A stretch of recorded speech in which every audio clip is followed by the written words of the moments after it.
जो एक बार भगवान को देखता है ना, जी भर के देखता है। अर्थात जब भी आप मंदिर जाएं तो मन में कोई कामना लेके ना जाएं, बस आप दर्शन के लिए जा रहे हो। क्यों? क्योंकि आप भगवान के बच्चे हो। भगवान के सामने अपने आप को या तो बच्चा मानो या फिर दास मानो, क्योंकि इस संसार में मालिक एक है, पिता एक है। मालिक हम नहीं है, मालिक भगवान है, और हमारा पिता भी भगवान है। तो जब भी मंदिर जाओ तो उनके बच्चे बन के जाओ या फिर उनके दास बन के जाओ, मालिक बन के मत जाओ। भगवान कहते हैं बच्चे बन के आओगे ना तो गले से लगा लेंगे, दास बन के आओगे तो चरणों से लगा लेंगे, और मालिक बन के आओगे तो घर से निकाल देंगे। क्योंकि मालिकों से भगवान खुश नहीं होते।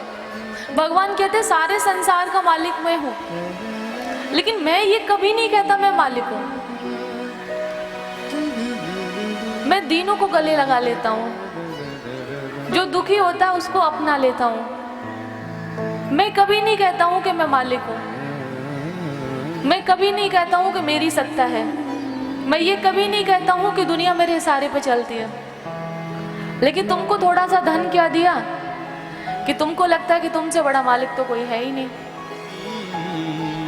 तुमको थोड़ा सा सुख क्या दिया कि तुमको लगता है कि संसार में तुमसे बड़ा तो फिर कोई है ही नहीं। जब ये भाव आता है, ये अभिमान आता है, फिर भगवान उसे क्षमा नहीं करते।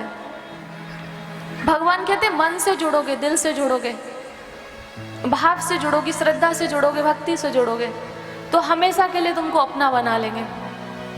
और किसी भी प्रकार का अभिमान दिखाया, हमको बड़प्पन दिखाया, तो फिर मिट्टी में मिलाने में भी टाइम नहीं लगता है। कौरवों को मिला दिया, कंस को मिला दिया, जरासंध को मिला दिया, रावण को मिला दिया।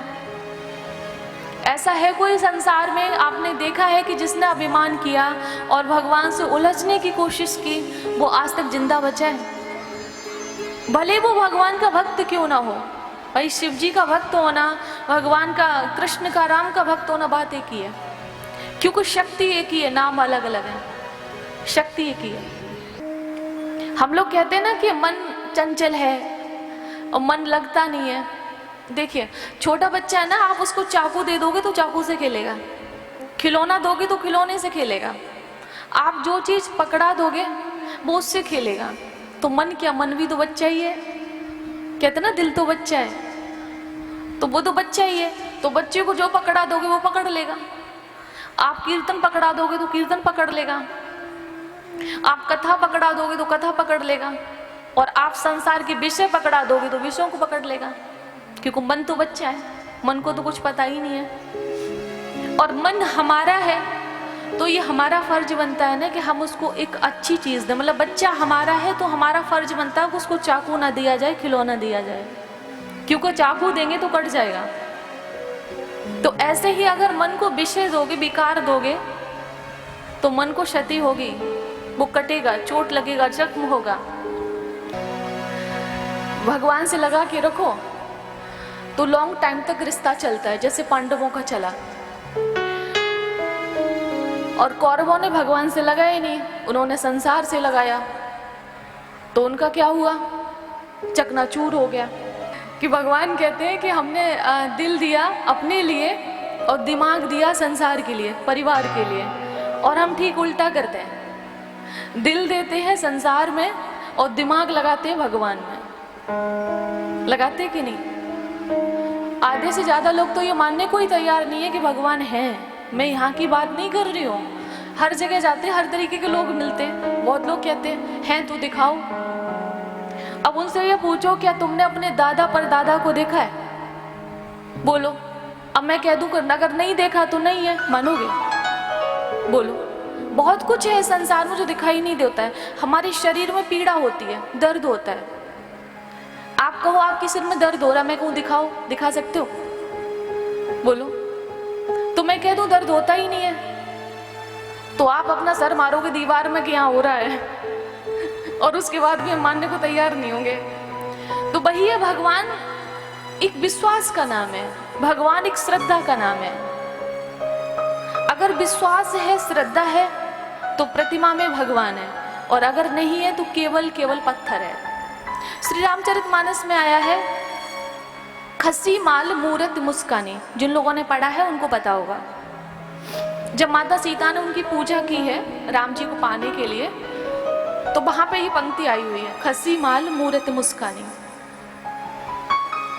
जब माता सीता ने उनकी पूजा की, माँ दुर्गा की, तो प्रतिमा की जो दुर्गे माँ थी वो हंसने लगी और उनके गले से माला खिसक के माता सीता की झोली में जा गिरी। अर्थात हमारी एक एक आवाज को भगवान सुनते हैं। इसका मतलब ये हुआ कि मेरी कथा भी सुन रहे हैं।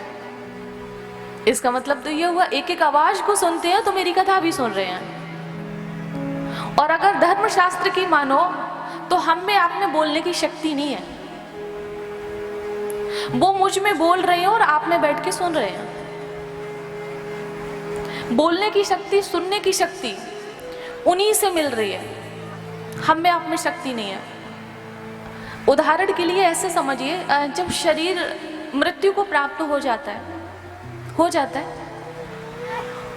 उस समय कान गायब हो जाते हैं। बोलो भैया, मुंह गायब हो जाता है। मतलब व्यक्ति मर गया तो उसके कान यहाँ नहीं रहते, फिर ये मुंह भी चला जाता है, आंख भी चली जाती है। कहाँ चली जाती है? सामने तो पड़ी होती है। आंख होते हुए भी बंदा देख नहीं पाता, कान होते हुए भी सुन नहीं पाता है। जब सब कुछ पूरा शरीर सामने पड़ा है, फिर बोल क्यों नहीं पा रहा है? ये कभी सोचा? 1 घंटे पहले बोल रहा था लेकिन मरने के बाद नहीं बोल रहा है, क्योंकि वो ईश्वरीय शक्ति उसके अंदर नहीं है। तो मुंह होते हुए भी नहीं बोल पा रहा है, कान होते हुए भी नहीं सुन पा रहा है। अर्थात वो हमारे भीतर है और उस शक्ति से संपन्न होके हम बोल रहे हैं और आप सुन रहे हैं।